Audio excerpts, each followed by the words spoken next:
Euh, donc, je vais vous poser une question. Qui veut aller paître dans de verts pâturages avec moi? Voilà, il y a les mains levées montrent beaucoup de conviction. Ah ben voilà, les mains levées montrent beaucoup.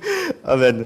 Alors ensemble, nous allons aller dans de verts pâturages, et sachant que dans ce vert pâturage, nous avons le divin berger. Amen. Le divin berger. Et donc, vous savez, cet après-midi, il y a un enseignement sur les dons spirituels. Et les dons spirituels font partie des fondements essentiels de la doctrine de l'Éternel. D'accord? Ça fait partie de la sainte doctrine de l'Éternel. D'accord? Et ça, c'est ma petite introduction. Et on va aller ensemble dans Ésaïe 46, s'il vous plaît. Ésaïe, chapitre 46. Ésaïe, chapitre 46.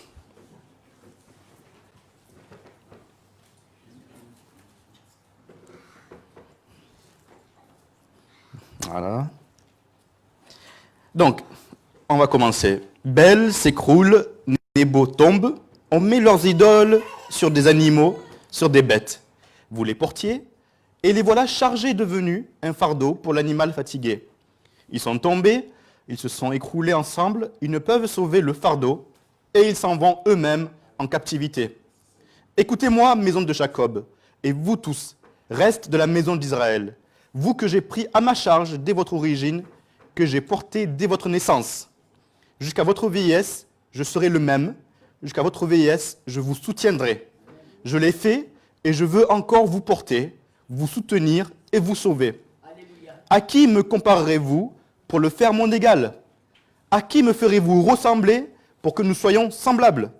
Ils versent l'or de leur bourse et pèsent l'argent à la balance. Ils paient un orfèvre pour qu'il en fasse un dieu, et ils se prosternent et adorent. Ils le portent, ils le chargent sur l'épaule, ils le mettent en place, et il y reste. Il ne bouge pas de sa place, puis on crie vers lui, mais il ne répond pas. Il ne sauve pas de la détresse. Souvenez-vous de ces choses, et soyez des hommes.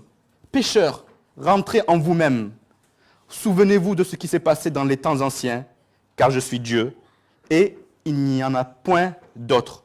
Je suis Dieu, et nul n'est semblable à moi.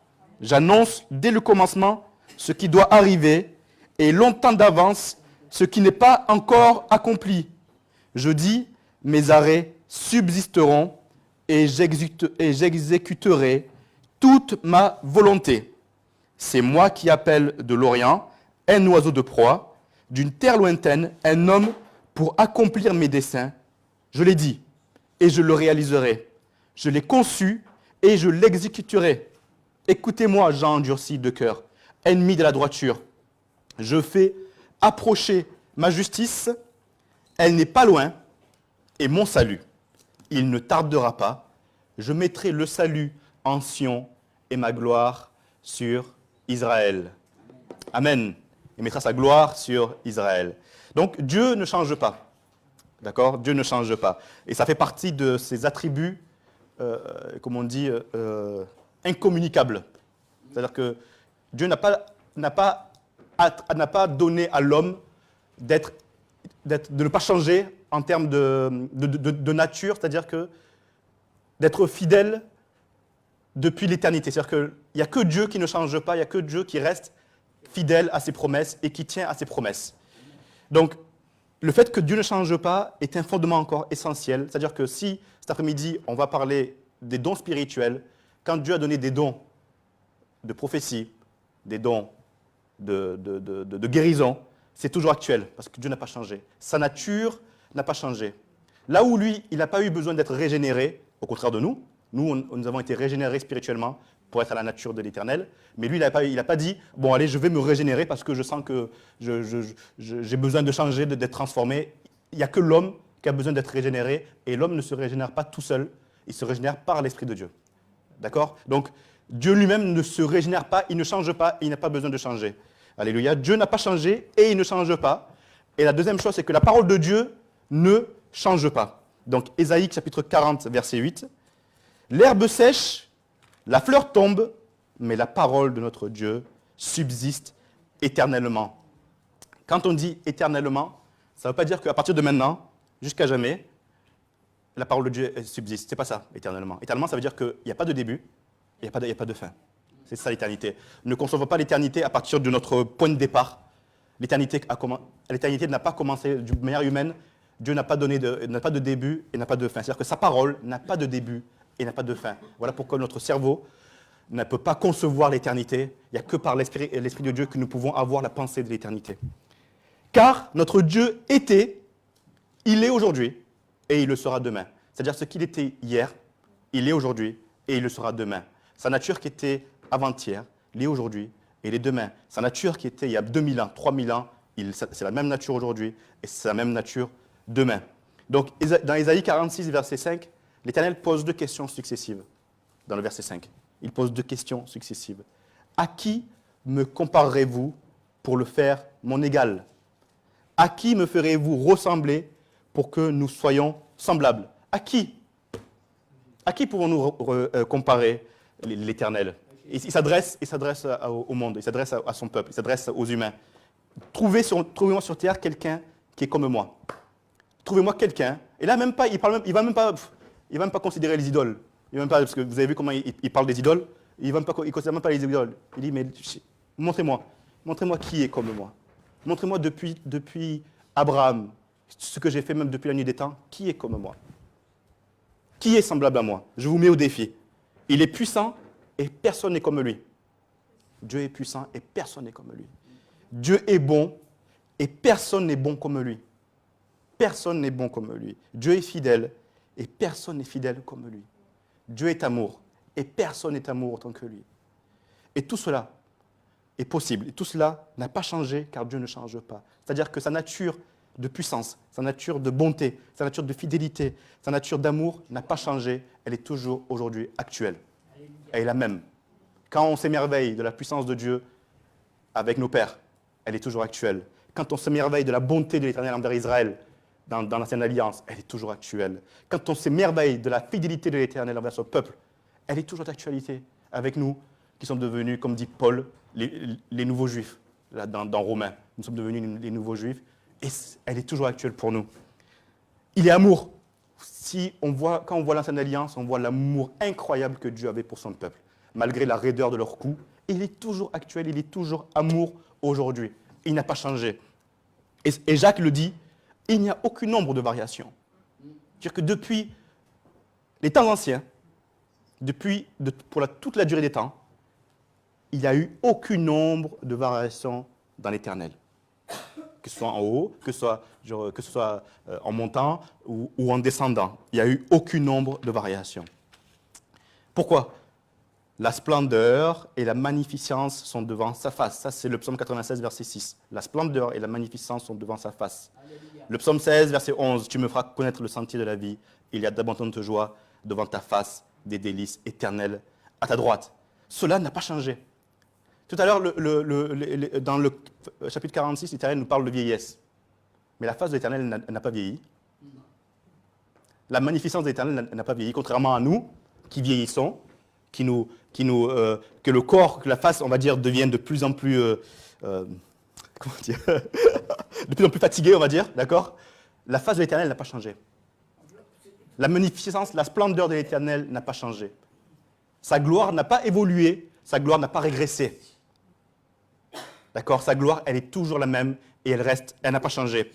La face de l'Éternel, contrairement à nous, n'a pas changé, son trône n'a pas changé de place. Son trône n'a pas changé d'étage. Sa face n'a pas changé de maison. Sa gloire n'a pas changé de maison. Sa maison, c'est toujours la même adresse. La voie pour aller à sa maison est toujours la même. Alléluia. Elle a toujours été la même. Le sentier de la justice, notre Seigneur Jésus-Christ. Ça aussi, ça n'a jamais changé.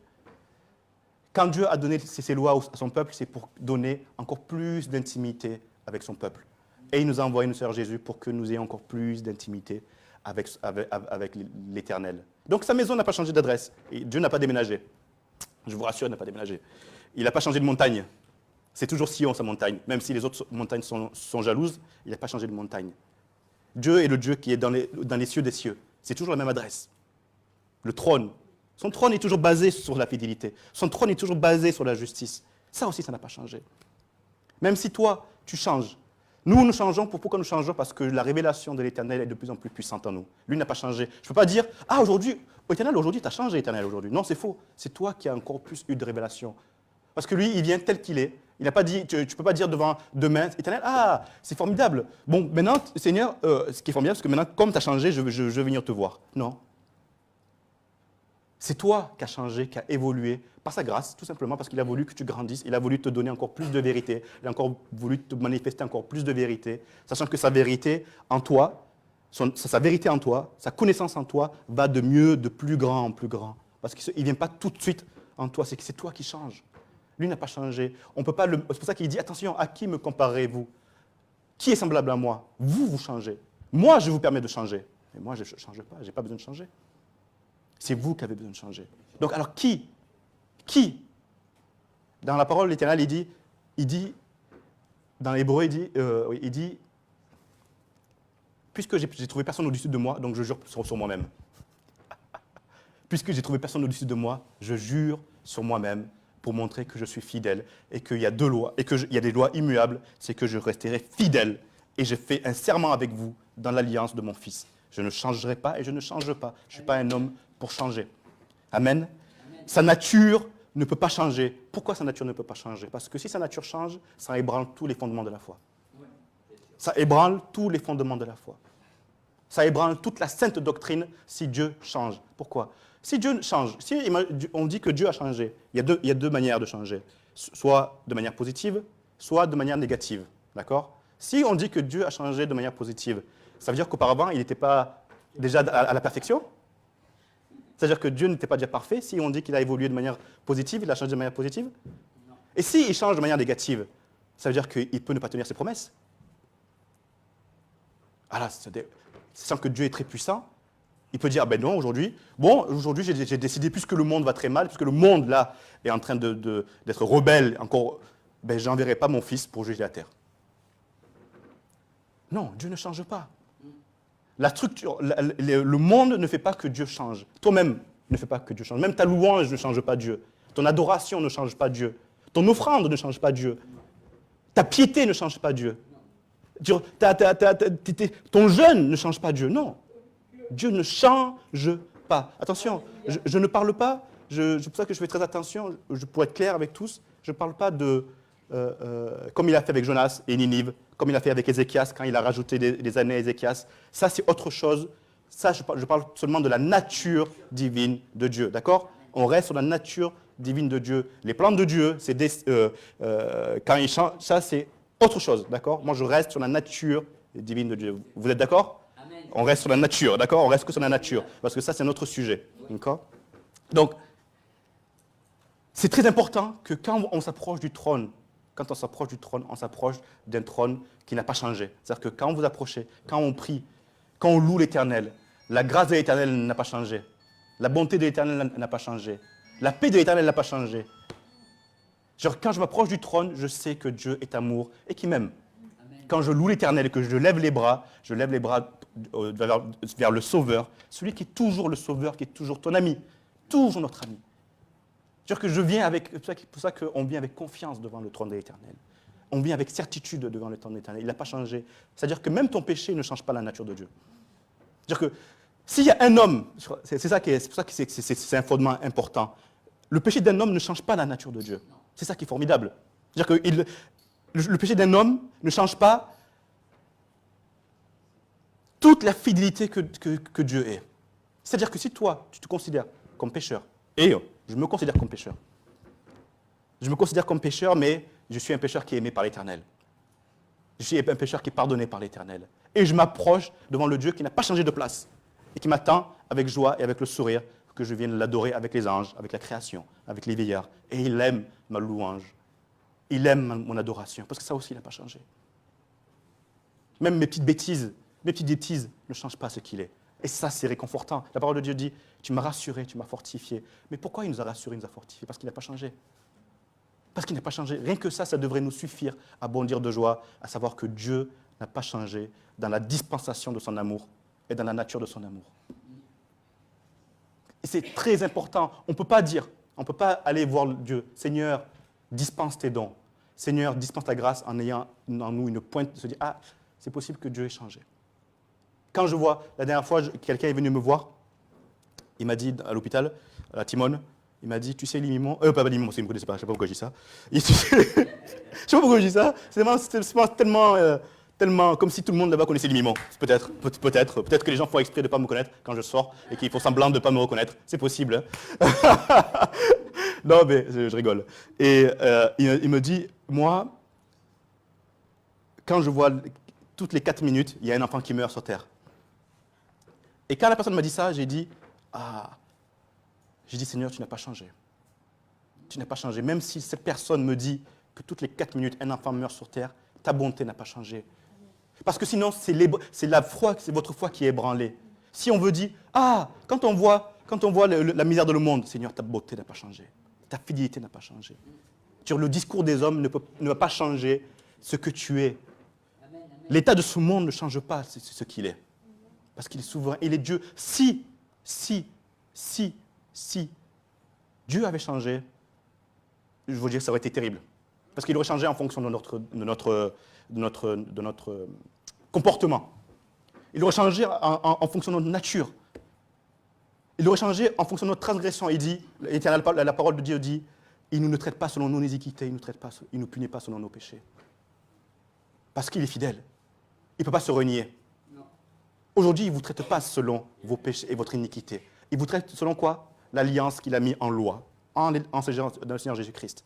Il a établi une loi dans le Seigneur Jésus-Christ, qu'il est le Sauveur et que celui qui confessera, qui invoquera le nom de Jésus sera sauvé, sera guéri, sera libéré. Et ça, c'est une loi qui ne change pas. Et qui ne changera pas jamais exactement, pour la durée des temps. Pour la durée des temps, jusqu'à ce que le Seigneur Jésus-Christ reviendra pour juger la terre. D'accord? Donc, il y a un psaume qui est formidable pour cela. On va le lire ensemble. Si ça vous, il y a un psaume qui est un chant, un hymne. Vous savez, quand je suis dans la détresse, quand je suis dans la tristesse, quand moi-même je me vois comme un petit ver de terre, quand moi-même je me vois comme un... je vais voir, il y a ce psaume qui est formidable. Et dans les synagogues, c'est un psaume qu'il récite souvent. Parce que le peuple juif a besoin de la miséricorde de l'Éternel. Donc, mais moi aussi, j'ai besoin de la miséricorde éternelle. Et ce psaume 136 est un hymne, une louange merveilleuse à notre Dieu et à ce qu'il est. Louez l'Éternel car il est bon, car sa miséricorde durera toujours. Quand on dit que sa miséricorde durera toujours, c'est-à-dire qu'elle n'a pas de début, elle n'a pas de fin. Louez Dieu, le Dieu des dieux, car sa miséricorde durera toujours. Louez le Seigneur des seigneurs, car sa miséricorde durera toujours. Aujourd'hui, il est encore le Seigneur des seigneurs. Celui seul fait de grands prodiges, car sa miséricorde durera toujours. C'est lui encore qui fait de grands prodiges. Celui qui a fait les cieux avec intelligence, car sa miséricorde durera toujours. C'est lui encore qui a fait les cieux. Celui qui a étendu la terre sur les eaux, car sa miséricorde durera toujours. Celui qui a fait les grands luminaires, car sa miséricorde durera toujours. Le soleil pour présider au jour, car sa miséricorde durera toujours. Quand on voit le soleil qui préside le jour, sa miséricorde durera toujours. Il a décidé, avant même qu'on soit créé, que le soleil préside, car sa miséricorde durera toujours. La lune et les étoiles pour présider à la nuit, car sa miséricorde durera toujours. Elle n'a pas de début, elle n'a pas de fin, sa miséricorde. Celui qui frappa les Égyptiens dans leur premier-né, car sa miséricorde durera toujours. Vous avez vu, ce qui se passe dans le monde n'impacte pas sa miséricorde. Il peut se passer des choses que nos yeux humains peuvent voir, mais nous, dans l'esprit, on dit que sa miséricorde durera toujours. Parce que nous sommes des êtres régénérés spirituellement et on constate tous les jours la bonté éternelle de notre Dieu. Car sa miséricorde durera toujours. C'est très important de dire car sa miséricorde durera toujours, car Dieu seul est miséricordieux. Et fit sortir Israël du milieu d'eux. Donc il fit sortir Israël d'Égypte, de l'esclavage, car sa miséricorde durera toujours, à main forte et à bras étendus, car sa miséricorde durera toujours. Il a envoyé son Esprit Saint pour délivrer son peuple. Et il t'a envoyé l'Esprit Saint pour te délivrer, car sa miséricorde durera toujours. Ce n'est pas ton joli visage. C'est pas ton joli visage qui a fait que Dieu a envoyé sa miséricorde. Pas du tout. C'est sa miséricorde, tout simplement. C'est pas parce que tu as eu des antécédents avec ta famille qui étaient pieuses. Non, pas du tout. Ça n'a rien à voir. Parce que juste sa miséricorde durera toujours pour toi. Tout à fait, parce qu'il est miséricordieux. Alléluia. Qui fit passer Israël au milieu d'elle, car sa miséricorde durera toujours. Et précipita Pharaon et son armée dans la mer Rouge, car sa miséricorde durera toujours. Celui qui conduit son peuple dans le désert, car sa miséricorde durera toujours. Celui qui frappa de grands rois, car sa miséricorde durera toujours. Il va frapper tes ennemis, car sa miséricorde durera toujours. Pas parce qu'il te voit triste, parce que juste sa miséricorde durera toujours, qu'il frappe tes ennemis. Pas parce que nous sommes nombreux ou un petit nombre. Non, parce que sa miséricorde durera toujours dans ta vie, dans ta famille, dans ton lieu de travail, car sa miséricorde durera toujours. Qui tu as des rois puissants, car sa miséricorde durera toujours. Sion, roi des Amoréens, car sa miséricorde durera toujours. Et Og, roi de Bassan, car sa miséricorde durera toujours. Et donna leur pays en héritage. Il t'a donné un héritage. Jésus dit, un grand héritage m'est échu. Et à toi aussi, un grand héritage t'est échu. Un grand héritage t'était échu. Pourquoi ? Car sa miséricorde dure à toujours. En héritage en Israël, son serviteur, car sa miséricorde durera toujours. Être serviteur de l'Éternel, c'est une grâce, car sa miséricorde durera toujours. Le fait d'être dans les rues, le fait d'être parler du Seigneur Jésus-Christ au centre-bourse, parler du Seigneur Jésus-Christ à la Timone, parler du Seigneur Jésus-Christ à la plaine, car sa miséricorde durera toujours. Déjà, Seigneur, je te remercie pour ta miséricorde, car tu as fait de moi un serviteur. Tu as fait de moi une flamme de feu. Tu as fait de nous des flammes de feu, car ta miséricorde durera toujours. Celui qui se souvint de nous quand nous étions humiliés, car sa miséricorde durera toujours. Dans le lieu secret où tu te sens humilié, meurtri, sa miséricorde est toujours la même. Sa miséricorde n'a pas changé. Sa grâce n'a pas changé. La puissance de son pardon n'a pas changé. Il n'y a aucun péché qui va faire changer la miséricorde que Dieu a pour toi. Aucun raisonnement qui va empêcher la miséricorde de se manifester dans ta vie. Aucune conviction qui va changer sa miséricorde dans ta vie. Ça, c'est notre Dieu. Ça, c'est notre Dieu. Ça, c'est notre Dieu merveilleux. C'est pour ça que David dit encore, tu m'as rassuré et tu m'as fortifié. Ça, c'est très important, mes frères et sœurs, parce que ça nous donne à chaque fois, tous les jours, d'aller dans sa présence, en sachant que nous sommes agréés de Dieu. Alléluia. Car sa miséricorde durera toujours. Amen. Et nous délivrera de nos oppresseurs, car sa miséricorde durera toujours. Celui qui donne la nourriture à toute chair, car sa miséricorde durera toujours. Alléluia. Car sa miséricorde durera toujours. Car sa miséricorde durera toujours. Il a envoyé son Fils rassasier notre âme, car sa miséricorde durera toujours. Quand le Seigneur Jésus-Christ est venu sur terre, encore une fois, comme vous savez, ce n'est pas pour nous, c'est pour obéir au Père. Mais sa miséricorde est tellement grande que le Père a décidé de partager les bénédictions qu'il a données au Fils avec son Église et avec toi. Quand on crie la victoire du Seigneur Jésus-Christ, il la fait tienne, car sa miséricorde durera toujours. Amen. Car sa miséricorde durera toujours. Je marche, car sa miséricorde durera toujours. Je mange, car sa miséricorde durera toujours. Dans Malachie, et pourquoi je vous dis que c'est très important ? Parce que dans Malachie, chapitre 3, verset 6, on va y aller. Malachie, chapitre 3, verset 6, c'est un verset très très important. Et c'est un verset très important que ce soit pour l'ancienne alliance et la nouvelle alliance. Que ce soit dans l'ancienne alliance et la nouvelle alliance. Malachie, chapitre 3. Et vous allez comprendre pourquoi la miséricorde de l'Éternel dure à toujours. Et pourquoi c'est important qu'elle dure à toujours. Vous allez... Malachie chapitre 3, verset 6. Donc,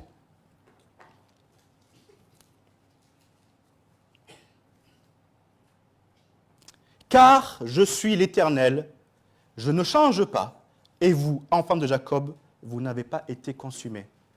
L'Éternel parle d'Israël en disant que parce que je suis miséricordieux, que je ne change pas, je n'ai pas changé en fonction de votre comportement, alors je ne vous ai pas consumé. Alors je ne vous ai pas détruit parce que je suis miséricordieux envers toi, Israël. Parce que je suis bon envers toi, Israël, et je n'ai pas changé. Lisez le chapitre 3 en entier. L'Éternel qu'on fait comprendre à Israël que je suis Dieu, je n'ai pas changé, et heureusement que je n'ai pas changé. Parce que si j'étais un homme, si c'était nous, oh là là là là là, oh, tu m'as dit, tous les jugements qu'on aurait fait sur Israël, tous les jugements qu'on aurait dit nous contre Israël, mais c'est pas possible. Israël, mais c'est pas possible. Ah ben, Israël, ben, tu mérites ce que tu mérites. Voilà. Mais non, Israël, lui, il ne voit pas comme nous. Il dit, Israël, moi, je serai là et je viendrai te délivrer. Je viendrai parce que je ne change pas et je serai ton sauveur. Quand le monde entier sera contre toi, quand le monde entier sera contre Israël, l'Éternel est avec Israël. Quand tous les ennemis sont contre toi, Dieu est avec toi parce que sa miséricorde durera toujours. Quand toutes tes pensées t'assaillissent, la parole de Dieu, quand toutes mes pensées s'assaillissent, l'Éternel est mon appui dans mes pensées. Donc, parce que sa miséricorde durera toujours. Quand on invoque le nom de l'Éternel, on invoque l'éternelle miséricorde. On invoque l'éternelle bonté dans le nom de Jésus. On invoque l'éternel amour dans le nom de Jésus. Ce n'est pas pour rien que l'Éternel dit « Invoquez mon nom, invoquez mon nom, invoquez mon nom, invoquez mon nom ». Ce n'est pas pour rien qu'il insiste. Ce n'est pas pour rien qu'il insiste, qu'il dit que je ne change pas. Ce n'est pas pour rien qu'il insiste. Parce que notre cheminement de pensée nous amène à se dire, puisque nous, on ne voit rien, on ne sent rien, même si l'Éternel dit, sentez comme si David dit, sentez comme l'Éternel est bon. Mais nous, même si on ne sent rien, l'Éternel n'a pas changé. Sentez comme l'Éternel est bon, il dit dans le psaume. Sentez comme sa miséricorde est bonne pour nous. Parce qu'elle est toujours là. C'est juste que nous, on a mis un mur, on a mis un parpaing de 20 cm, peut-être même plus, je pense, peut-être un parpaing armé. On a mis un parpaing entre sa miséricorde et nous. Et ça, ce n'est pas lui qui l'a mis. Il ne mettra jamais un mur de séparation. Ce verset qui est merveilleux. Qu'est-ce qui va nous séparer de l'amour de Dieu? Qu'est-ce qui va nous séparer de l'amour de Dieu? Qu'est-ce qui va nous séparer de l'amour de Dieu? Aucune domination. Aucune personne nous séparera de l'amour de Dieu. Parce qu'il n'a pas changé et il a décidé que rien ne te séparera de son amour. Parce que c'est lui qui a décidé. C'est lui qui a décidé. Amen. Donc, que ce soit nous, dans cette nouvelle alliance, malgré nos transgressions, malgré notre opprobre, malgré notre culpabilité, malgré notre honte, mais comme sa miséricorde durera toujours, il a tout mis sur son Fils. N'est-ce pas rassurant et fortifiant tout ça? Il a tout mis sur son Fils parce qu'il est miséricordieux, tout simplement. Qui va te dire, un jour, va te dire, tu sais, Limo, tu n'es plus coupable. Waouh!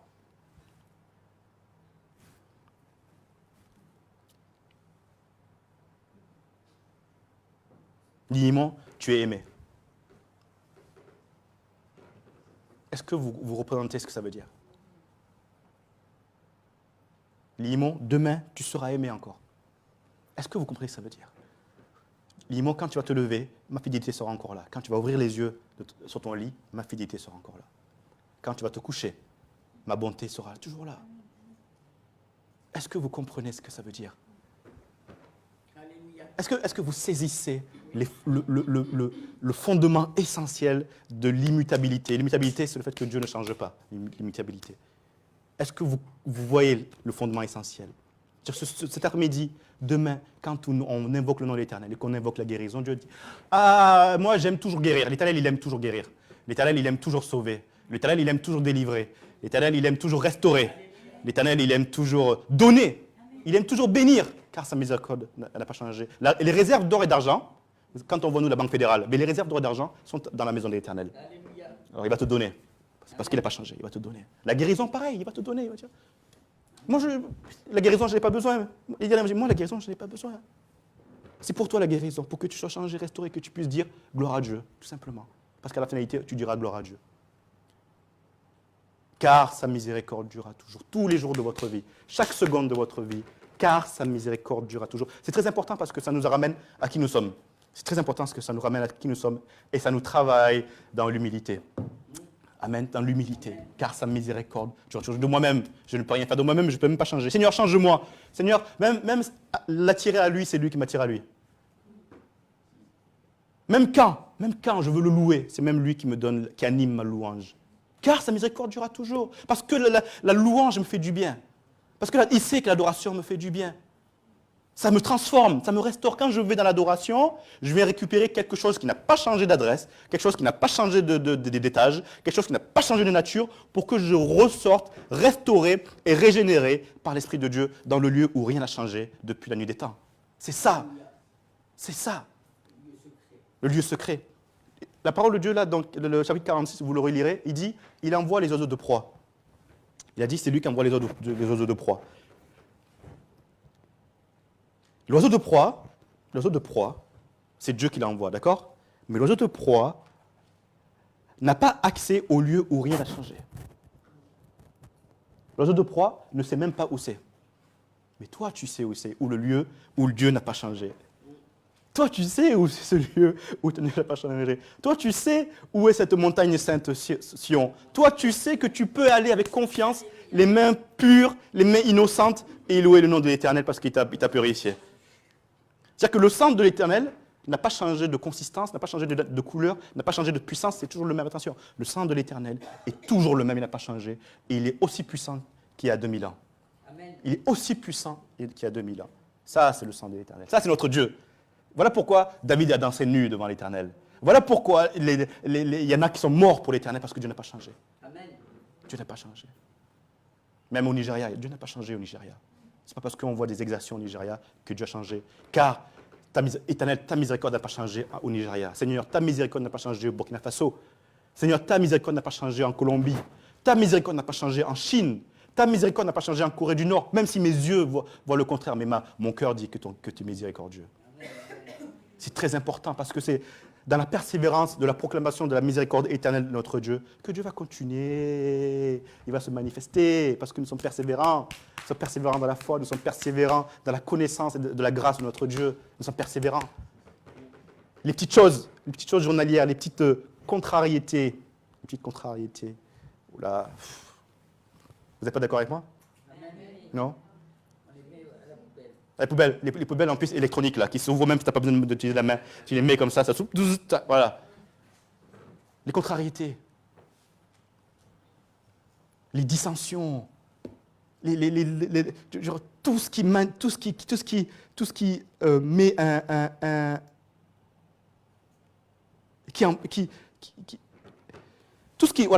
nous amène à dire oh là là Seigneur je suis pas bon, je suis oh là là là là là Seigneur, je ne t'ai même pas dit aujourd'hui Seigneur je ne prie pas parce que je ne suis pas assez bon. Et comme tu n'aimes pas le péché, ben, je ne veux pas m'approcher de toi. Donc aujourd'hui Seigneur, aujourd'hui même demain, je me trouve tellement misérable Éternel. Mais si tu savais que l'Éternel aime le misérable, est-ce que tu sais que Dieu aime le misérable? Est-ce que tu le sais ça, que Dieu aime le misérable? Parce que sa miséricorde n'a pas changé. Donc toi qui te dis misérable, c'est là qu'il faut que tu t'approches encore de l'Éternel. Parce que sa miséricorde n'a pas changé même pour le misérable. Moi, je me sens tout misérable dans l'assemblée des justes. Ce sont les pécheurs qui ne tiennent pas dans l'assemblée des justes. Mais toi, choisi par l'Éternel, tu tiens dans l'assemblée des justes. Alléluia. Tu tiens dans l'assemblée des saints. C'est-à-dire que dans l'assemblée où Dieu a décidé que c'est saint, toi, tu peux te tenir parce qu'il a dit que toi, tu es saint, tout simplement. Et il n'a pas changé. Il ne dira pas le contraire. Il dit non, aujourd'hui, Limon, tu n'es plus saint, donc dehors. Non, j'ai décidé, je t'ai choisi pour que tu m'appartiennes pour l'éternité. C'est-à-dire que il n'y a pas de début quand je t'ai choisi, et il n'y a pas de fin quand je t'ai choisi. Parce que ma miséricorde dure à toujours. Et la manifestation de la miséricorde de l'Éternel, de notre Père, du Créateur du ciel et de la terre, du Créateur du soleil, Créateur de la lune, Créateur de l'armée de la mer, l'armée du ciel, c'est qui? C'est notre Seigneur Jésus-Christ. Voici la manifestation de la miséricorde de notre Dieu, Dieu le Père. Amen. Amen. Et pour finir, on va aller dans 1 Pierre, chapitre 1. 1 Pierre, chapitre 1, versets 22 à 25. Cette semaine, le pasteur nous a envoyé en plus un de ces passages en encouragement, en SMS. Donc, 1 Pierre. On y va tous ensemble. Comme ça, moi, ça me donne le temps de trouver. Si vous le faites avec moi, voilà, ça. 1 Pierre, voilà. 1 Pierre, chapitre 1, versets 22 à 25.